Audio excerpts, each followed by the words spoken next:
بسم الله الرحمن الرحيم فاسألوا أهل الذكر إن كنتم لا تعلمون আসসালামু আলাইকুম রহমতুল্লাহি ওয়া বারাকাতুহু। আর একদিনই বোন প্রশ্ন করেছেন, আমাদের দেশে তো অনেক অনিয়ম দুর্নীতি সবখানে, তো কেউ যদি টাকার বিনিময়ে কাউকে সরকারি চাকরি দিতে পারে, অর্থাৎ দালালি করে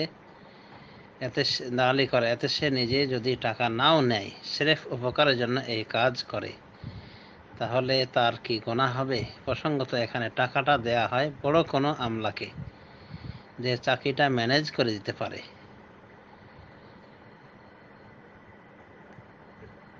আমরা প্রশ্নটি শুনেছি, এর উত্তর হলো বিল্লাহি তৌফিক। যদি এমন হয় যে চাকরিতে ইন্টারভিউ হয়েছে, ইন্টারভিউতে পাশ করেছে, সর্বদিক থেকে সে ফিট, কিন্তু এরপরও তাকে চাকরি দেওয়া হচ্ছে না এবং এর চাকরির প্রয়োজন রয়েছে এই ব্যক্তির,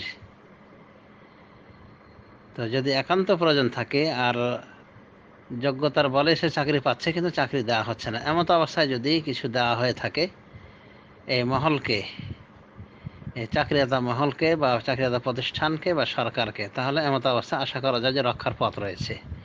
আল্লাহ বলেন, ওয়াকাদ ফাসসালা লাকুম মা হারামা আলাইকুম ইল্লা মা উত্তুরিতুম ইলাইহি, আল্লাহ তোমাদের উপর যা হারাম করেছেন তা তিনি বিস্তারিত বর্ণনা দিয়েছেন, তবে যে বিষয়ে তোমরা অপরাগ হয়ে যাও, বাধ্য হয়ে যাও, সে কথা ভিন্ন। তো যেটা বাধ্যগত অবস্থা সেটাকে আল্লাহ রাব্বুল আলামিন ভিন্ন দৃষ্টি দেখেছেন। তাই আমরা বলবো যে যদি একান্তই এই চাকরির প্রয়োজন থাকে কোনো ব্যক্তির এবং যোগ্যতা বলেই সে চাকরি পেয়ে যাচ্ছে, মানে ইন্টারভিউতে পাশ করেছে, সর্বাধিক থেকে ফিট, সার্টিফিকেট যথেষ্ট মানের, তো সর্বাধিক থেকে ফিট হওয়ার পরও চাকরি সে পাচ্ছে না, শুধুমাত্র আর্থিক লেনদেন না করার কারণে অর্থাৎ ঘুষ না দেওয়ার কারণে, তাহলে এমত অবস্থায় এই সীমিত পরিসর দেওয়া বিধিসম্মত জায়েজ রয়েছে। তবে যারা নেবে তার জন্য এটা অন্যায় হবে, তার জন্য এটা ঘুষ বলেই গণ্য হবে এবং ঘুষের যে গুনাহ, কবিরা গুনাহ, সেটা তাদের উপর বর্তাবে। তবে যদি চাকরির প্রয়োজন না থাকে, তাহলে মানে বেশি প্রয়োজন না থাকে, তাহলে এই জাতীয় চাকরিকে এড়িয়ে চলা উচিত।